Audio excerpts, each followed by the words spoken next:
정부가 장애인 학대 신고 사례를 분석한 결과 학대 피해자 10명 중 7명 이상은 발달 장애인으로 드러났다. 보건복지부와 중앙장애인권익 옹호기관은 장애인 학대 신고 사례를 분석한 2023 장애인 학대 현황 보고서를 발간했다고 7일 밝혔다.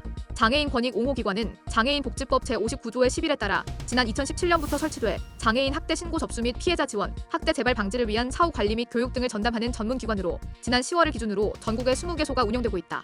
장애인 학대 현황 보고서는 장애인 학대 신고 접수 현황 및 사례 분석 결과 등을 포함하고 있다. 보건복지부와 장애인 학대 전문 대응기관인 장애인권익 옹호기관은 지난 2018년부터 매년 장애인 학대에 관한 통계를 산출해 장애인 학대 예방 및 피해자 지원을 위한 정책 수립의 기초자료로 활용하고 있다. 지난해 전국 장애인권익 옹호기관에 접수된 전체 신고 건수는 5,497건으로 전년 대비 10.9% 증가했고 학대 의심 사례는 54.0%에 해당하는 2,969건으로 전년 대비 12.4% 증가했다. 장애인 학대 신고 접수 건수는 꾸준히 증가하고 있다.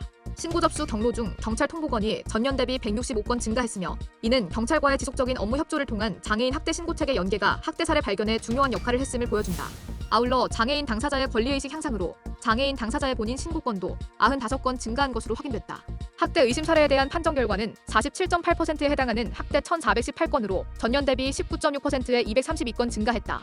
장애 유형별로 보면 주장애 유형의 지적 자폐성, 장애의 발달, 장애인 비율이 73.9%로 전체 장애 유형 중 가장 높게 나타났다.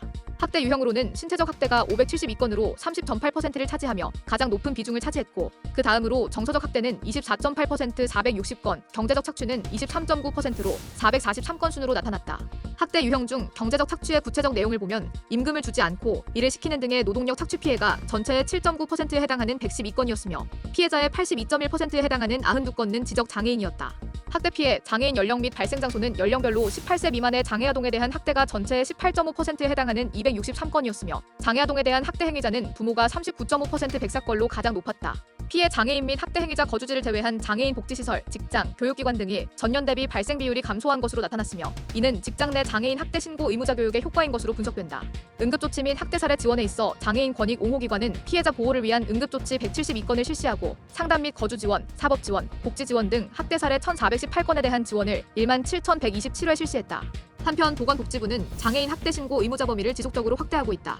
아울러 지난 10월 장애인 복지법 개정을 통해 장애인 학대 관련 범죄 등으로부터 장애인을 보호하기 위해 장애인 학대 관련 범죄자나 성범죄자의 취업을 제한하는 기관에 장애인 표준 사업장, 이동지원센터, 장애인 평생 교육시설 등을 포함했다.